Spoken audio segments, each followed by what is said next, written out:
Didier Bourdon révèle ses périodes sombres assez violentes, sa jeunesse chaotique dévoilée. Didier Bourdon se confie à cœur ouvert, l'humour, sa thérapie contre la cyclothymie, les coulisses d'un clown triste. Devenu une icône de l'humour français grâce au mythique trio des Inconnus aux côtés de Bernard Campan et Pascal Légitimus dans les années 80 et 90. Didier Bourdon continue de marquer les esprits, même en solo. Si leurs sketchs restent gravés dans la mémoire collective. Le cœur des fans espère encore une reformation, une perspective qui semble aujourd'hui freinée. Par les craintes de Bernard Campan face à un retour sur les planches ou devant la caméra. C'est pas gagné parce qu'il a peur. Bernard est quelqu'un qui a peur, on a tous peur, il a souvent raison d'avoir peur. Mais parfois il faut y aller. Pascal est plus téméraire, avait confié Didier Bourdon sur le plateau d'En Aparté en 2023. En attendant le destin du trio, Didier Bourdon, l'époux de Marie-Sandra Badini-Durand, trace sa propre route, notamment dans l'univers de la comédie. Pourtant, l'artiste a révélé une facette beaucoup plus sombre de sa personnalité dans les colonnes de Télé 7 jours, se décrivant comme un clown triste. Nouvelle lune quand le rire soigne, une jeunesse marquée par les périodes sombres. Le père de 3 enfants a en effet traversé des périodes délicates durant sa jeunesse en raison d'un trouble de l'humeur. Il s'est ouvert sur cette fragilité émotionnelle, qu'il a réussi à tempérer au fil des années. Je suis un peu comme ça. Moi, avec le temps. Jeune, j'étais plus cyclotimique, a-t-il souligné à nos confrères.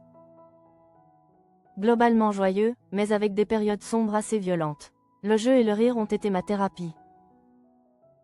Il est à noter que la cyclothymie est un trouble de l'humeur caractérisé par des oscillations entre des états de joie légère et des états de tristesse durable. Sans atteindre l'intensité de la bipolarité. C'est grâce à son domaine de prédilection, la comédie, que Didier Bourdon a trouvé un équilibre salutaire. Si l'humour a été sa bouée de sauvetage, Didier Bourdon aspire désormais à briser les étiquettes que le milieu du cinéma s'obstine à lui coller. J'aime beaucoup la comédie et j'espère pouvoir en jouer encore beaucoup. Mais, je suis avant tout un acteur. J'ai fait le conservatoire. Aussi, j'aimerais que l'on me propose autre chose que des rôles comiques. Avait-il glissé à Télé 7 jours et l'année dernière. Je ne comprends pas ces étiquettes que l'on veut nous coller absolument. Un acteur est capable de tout interpréter, ce qui compte, c'est la sincérité.